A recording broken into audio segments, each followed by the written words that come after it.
nagtalo lang kami ni Sofia. Sa halip na pumunta siya sa resort kasama ng wedding coordinator namin, gusto niyang pumunta ng isang recital o talent showcase ng Joanna. Binigay ko na sa'yo yung mga regalo mo kasi hindi ako makakapunta sa talent showcase mo bukas. Pero galingan mo, ha? Kailangan ko kasing pumunta sa beach. Meron akong kailangang asikasuhin. Sama na lang po ako sa inyo, Tita Sofia. Yung anak mo, walang bukang bibig kundi si Sofia. Ikaw na nga mismo nagsabi sa akin na nakikita mo si Maricar sa kanya. Hindi ako magtataka kung mapapalapit ang loob mo sa kanya, Brad. Nag-aalala lang talaga ako. Hindi normal kay Rico na hindi sumagot sa akin. I'm sure there's an explanation, Tessa. Tawagan mo siya mamaya, baka sumagot siya. Ang dami pa natin kailangan gawin. You have to stay focused. Alam mo, tuntua talaga ako sa babaeng yun. Para talaga siyang si Maricar, no? Hawig na nga. Yeah, but she's not Maricar. Okay? Ba't ba sungit mo? Ewan ko, baka pressured lang ako sa trabaho. Okay, sige na, kain na kayo. Wow! Wow! Ano? Ayun mo,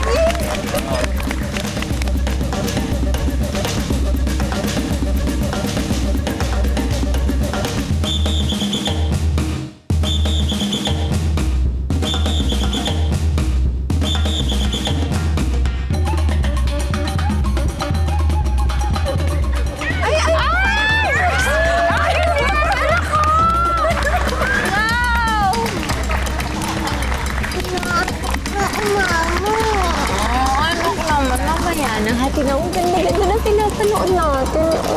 Ikaw, baby. Are you tired?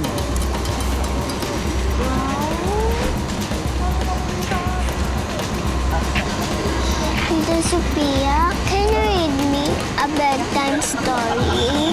Oh, sure. Oo naman, ikaw pa. Sofia, okay lang. Ako nang bahala kay Joanna. Hindi, okay lang. Kahit na ako na yung magpatulog sa kanya, samahan ko na siyang matulog. Huwag na, sobrang abala sa'yo eh. Nandito ko rin para magbakasyon at puro istorbo na kami sa'yo. Sige na, baby. Say goodnight to them na. Good night Tulugin ko na si Joanna. Good night. See you tomorrow. Oh, tama na. Magkikita pa kayo bukas. Good night, mahal.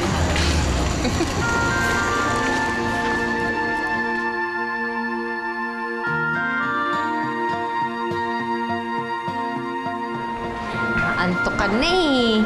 Ha? Ay, nako. Paano? Papatulugin ko na to. Inaantok na. Oh, sige, sige. Good night, Den. Ate, good night. Good night. Thank you. Good night, Good Rico. night. Thank you. Good night. Let's go.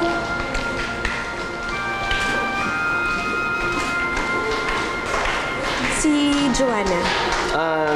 Tulog na. At medyo late na rin, kaya nauna na rin ako. Rico, okay lang bang mag-usap tayo sandali? Sige. Dediretsuhin na kita. Hindi ko kasi alam kung ako lang ba to, pero pakiramdam ko kasi parang iniiwasan mo ko eh. May problema ba? May nagawa ba akong mali? Wala kang ginawang mali. Bakit ganun? Bakit parang pakiramdam ko iniiwasan mo ko? Tuwing lalapit ako sa'yo para kausapin ka, parang lumalayo ka. Nandito ka nga pero parang hindi ka naman namin kasama. Rico, kung may problema ka sa akin, sana diretsuhin mo ko. Tapatin mo ko. Kasi hindi ko naiintindihan yung mga kinikilos mo eh. Sofia, walang problema sa'yo. Sa totoo lang, ako yung may problema eh. Netong mga nakarang araw, lagi kong naalala si Maricar. You just remind me so much of her. At kaya rin siguro ang bilis na palapit si Joanna sa'yo dahil wala, pakiramdam niya. Nandito na ulit yung mami niya eh. And I don't think it's a good idea that we keep seeing you, sa totoo lang. Look, we're trying to move on at hindi namin magagawa yun kung lagi namin nakikita si Maricar sa'yo.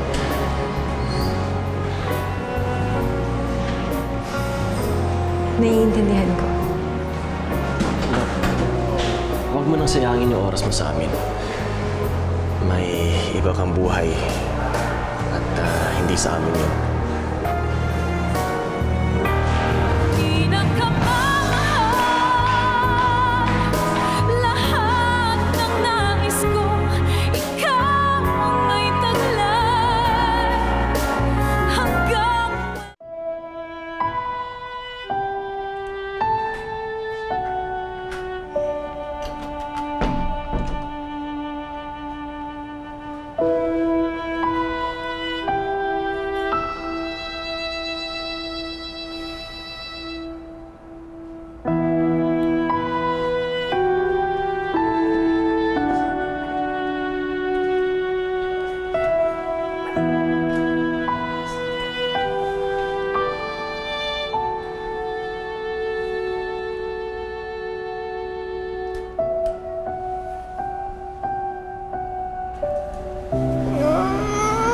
Sophia, ayaw ko siya ilayo sa akin.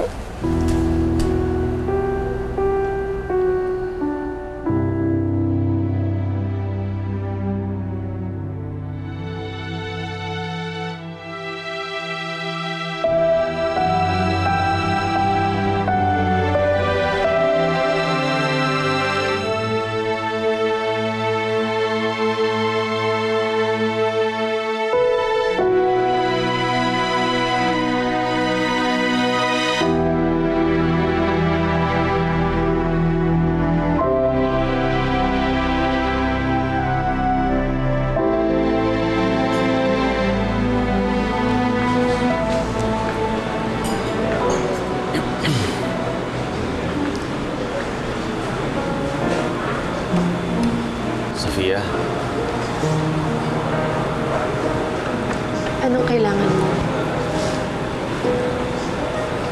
Gusto ko lang sana mag-sorry. Sorry sa mga nasabi ko sa'yo kanina.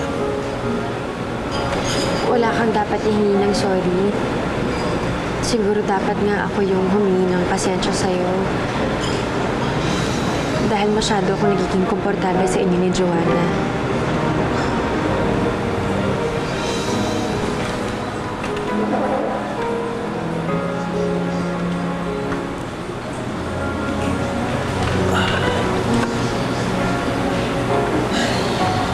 Nakapag-isip na rin ako. Na-realize ko na wala naman sigurong masama kung maging malapit kami ni Joanna sa'yo. Pero akala ko ba sabi mo na pinapaalala ko lang sa inyo yung asawa mo? Yeah, exactly. And that's why we shouldn't push you away. Dahil katulad ni Maricar, mabuti ka rin tao at nakikita ko na magiging mabuting impluensya mo sa amin ni Joanna. Look, can we just forget about the whole thing? I don't want to lose a friend like you.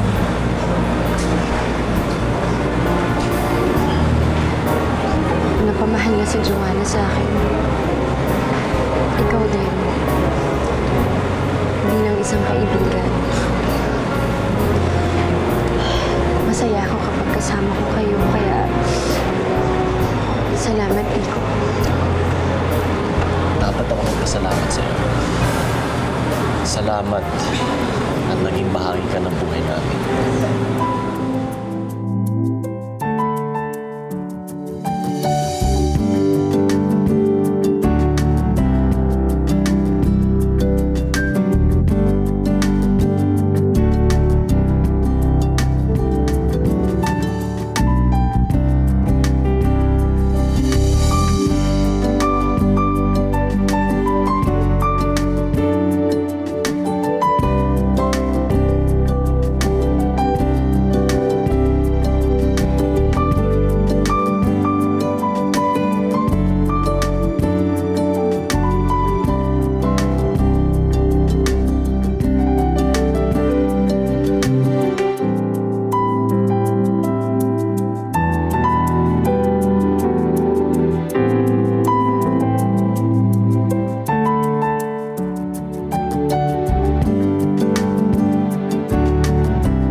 Daddy, picture tayong tatlo. Tayong tatlo? O, sige po. Ako na lang. Dito ka. Groupie. Groupie? Asi. Okay naman po. Kami naman. O, tika, ayusin natin yan.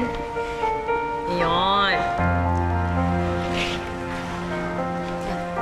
Daddy, ako pa rin naman si Tita Sophia. Alam mo, ikaw talaga, Joanna. O, sige, sige. Sophia, Hey. Oh, si Earl. ha? Ay, excuse me lang, ha? Hello? Hello, Sophia. Finally, nakontak na din kita. Oo nga, naku, pasensya ka na, Earl, kasi hindi maganda yung signal dito sa resort, eh. Okay lang yan. Kumusta yung resort? Nag-enjoy ba kayo? Oo, okay naman. Ang saya-saya nga dito, eh. Sabi ko sa'yo, mag-enjoy ka eh. Ikaw lang itong kaya mo sa akin. Hello? Ano yan? Hello? Hello? Hello, Earl? Hello? Earl? Hello?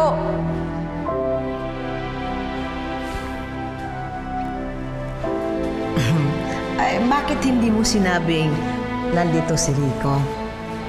Ay, Manang. Bigla ko kasing naputol yung linya, eh. Manang, siguro naman ho, hindi mamasamain ni Earl na nandito sila Rico. Total naman ho, kaibigan ng matalik si Rico, eh. At saka si Joanna naman ho talaga yung dahilan ng pagpunta nila dito. Hindi mo naman kailangang magpaliwanag sa akin. Huwag mo lang kalimutan, kaya tayo napunta dito para aasikasuhin mo ang nalalapit mong kasal.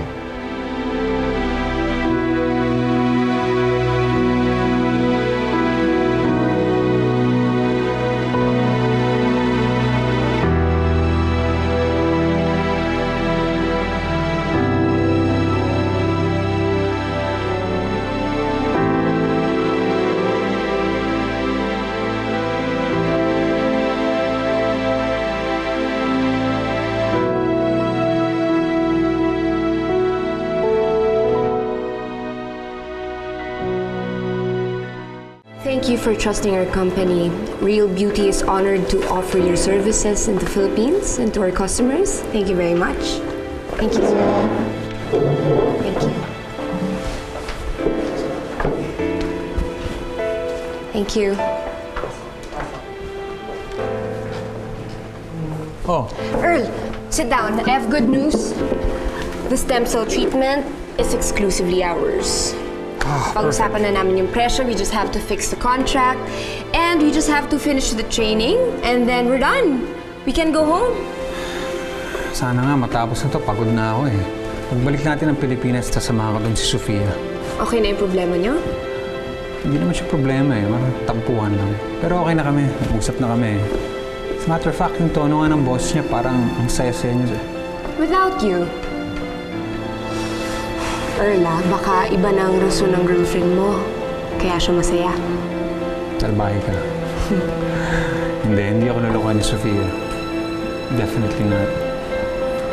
Besides, ano siya eh, patay sarado siya doon ni Manang Siling. Okay. I'm just saying that you can never be too short. Alam mo naman ang ginagawa ng mouse, di ba? While the cat is away.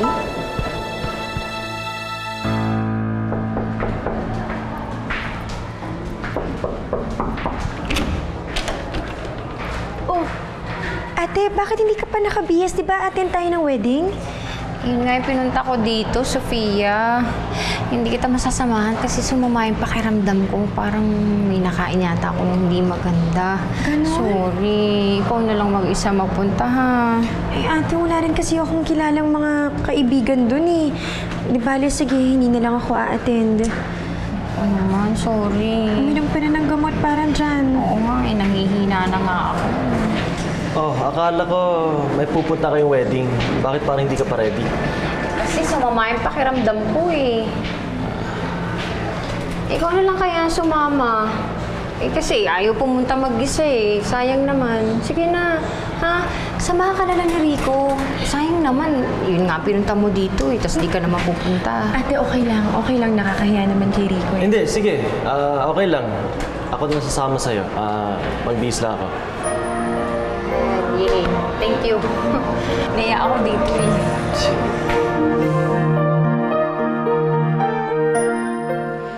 The first time I met you, it was definitely not love at first sight.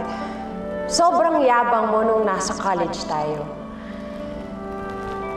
But then, you know, when I started getting to know you, I started seeing you differently. On days I'm sad, for some reason, ikaw lang yung nakakapagpasaya sa akin.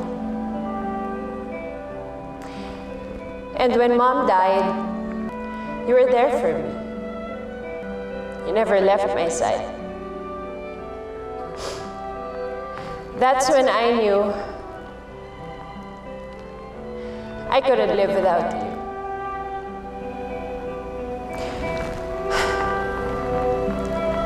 So from this day on, I promise to do Is there something wrong? Ay, hindi. Wala naman. Nadadala lang ako dun sa sinasabi ng bride. Parang napakaswerte niya kasi sa napangasawa niya. Parang ang swerte-swerte nila sa isa't isa. Parang mahal na mahal nila yung isa't isa. Malay mo, after 1 month, baka maghiwalay na rin yan. Ano ka ba? Napakanega mo naman. Tingnan mo nga ako kung paano sila magtinginan. Hindi na nila kailangan magsalita. Mga mata pa lang nila nangungusap na. Pag nagtitinginan sila, parang punong-puno ng pagmamahal.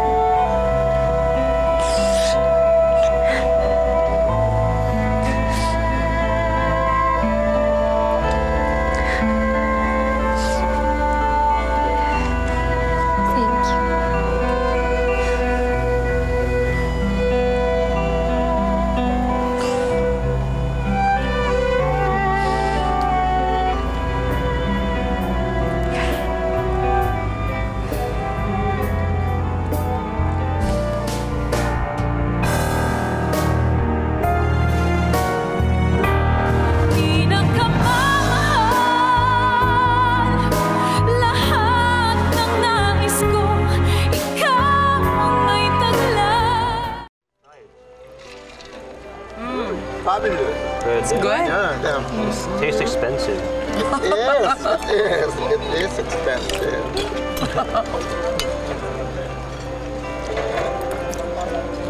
They were choosing from 5 different caterers until we ended up with this one. Talaga? Masarap naman yung food. Favorites nila, pinagsama-sama. At alam mo ba, 10 kami pinagpilian designers. Wow. OA, di ba? I know, pero di ba, ganun talaga. Detail. Correct. Ay, thank you. Okay lang. Hindi kasi ako umiinom yan eh. Salamat na lang. No. You have to try that. Alam mo ba, in-import pa yan galing France? Do you know that the groom spent 3.75 million on this wedding? Correct. At 500,000 noon goes to my clothes. Teka muna. Excuse me ha, I think the program is about to start. Go, taste that. Sige na. Go. 3.75 million. Alam mo, para sa akin, parang impractical yata yun. Dahil kung ako yan, gagastusin ko na lang sa pagbili ng bagong bahay or educational plan para sa anak ko, di ba? Alam mo, sa totoo lang, si Earl naman kasi talaga yung may gusto ng magarbong kasal eh. Pero kung ako masusunod, gusto ko yung simple lang, yung simpleng ceremony lang, tapos andun lang yung mga taong talagang malapit sa'yo. Ang mahalaga naman kasi doon ikakasal ka sa taong mahal mo. Kung ganito ba naman kalaki ang dream house mo, syempre hindi ako pwede tumigil sa pagtatrabaho. Kahit weekend, kakahit ako, basta matayo ko lang yan. Talaga? Oo. Mahal, kahit pa hindi ganyan kalaking bahay yung bigay mo sa akin, okay lang. Ang importante, kasama ko yung mahal ko. Talaga? Okay lang sa'yo kahit maliit lang yung bahay natin. Kahit kubo pa, okay na okay lang sa akin. Walang problema. Basta masaya tayong dalawa. Sabi mo yan, ha?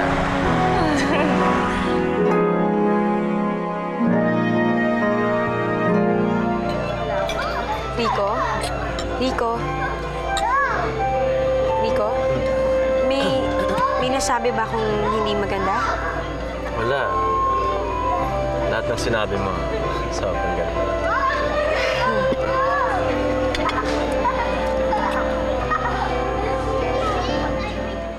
Okay, good evening, everybody. I hope everybody has eaten. Now we've come to the part of the program that you've all been waiting for. The bouquet toss and the garter toss. So, first I'd like to call on the single ladies in... Come on, come up here, please. Join us, single ladies. Oo, sige na, sige na. Tara, binibidyo kita. Let's go. No, Hindi kayo. Single ladies there. Sofia, sige na. Come on, no. Amanda. Boss lang yan. Yes, Boss lang yan. will Sige na. toss her bouquet. You know how this works. Manang, hindi ba natin hihintayin si ma'am? May lakad sila nung bisita niya eh. Ayun! Buti naman nag-i-enjoy na si ma'am. Eh, nung dumating tayo rito, parang rented special ng itsura eh. Si Rico lang pala, tsaka si Joanna lang ang kailangan na, no? Pwede na. Di ba? Ano po? Oh, nandito ka pala eh. Eh, si Sofia, saan? Manang, sumakit po ang tiyan ko. Nasaan siya? Sinamahan na ho siya ni Rico.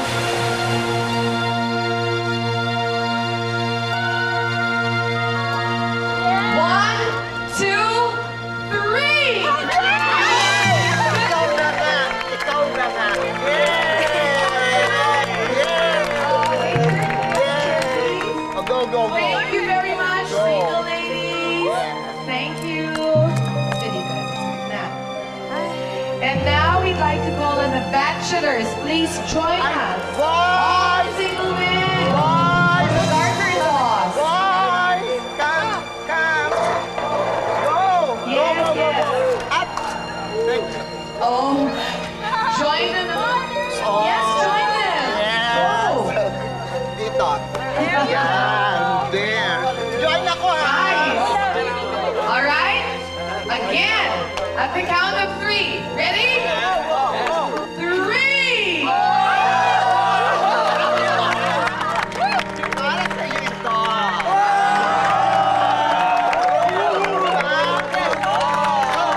Sandali lang. Baka pwede, iba na lang. Sila na nga. Come on, join us. All right. Oh, yeah! So now, you know how it goes.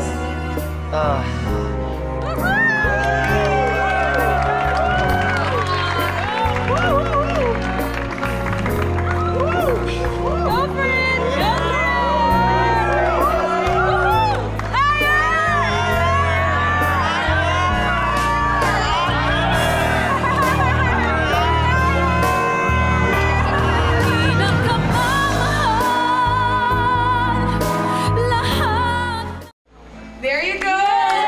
Congratulations. Thank you for having us. Congratulations. You two look good together. Now everybody, keep eating, keep drinking, and dancing, right? Hindi. Joke lang. Wala naman sa akin yon. So, paano? Ano bang gagawin natin dito? Alam nga naman maging KJ pa tayo. Siguro naman dapat mag-participate tayo tsaka makisama na lang. Well, in that case... Pwede ba kita isayaw, Iha? Yeah, participate at makisama, di ba? Sige po.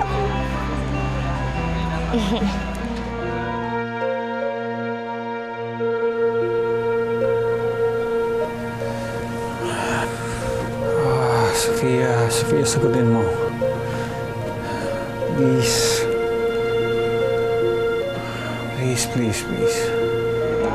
By the way, I'm single. Ang cute niyo naman ho, Lolo. Halika na. Tayo naman. Sige na. Sayo na tayo.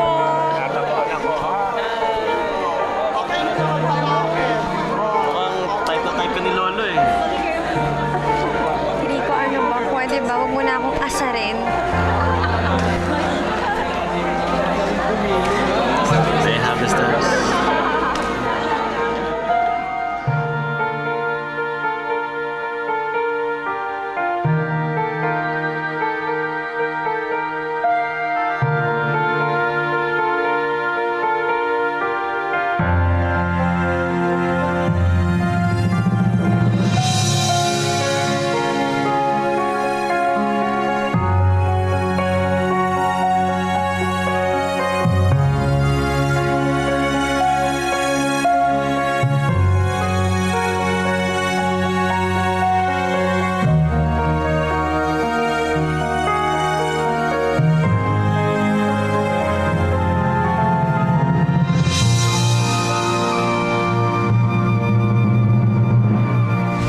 Gabi na, hindi ka pa inaantok. Eh, si Sofia wala pa eh. Maraming salamat dahil dinala mo si Joanna dito. Hindi ko talaga itong makakalimutan. Ito na yung pinakamasayang nangyari sa buhay ko. Nakausap mo na? Wala, ring lang ng ring eh. Alam mo pare, isa lang ibig sabihin yan sa babae. Pag hindi niya sinasagot yung tawag ng lalaki, ayaw niya makipag-usap. Mula nung hinalikan kita, wala na akong maisip na iba kundi ikaw. Sophia!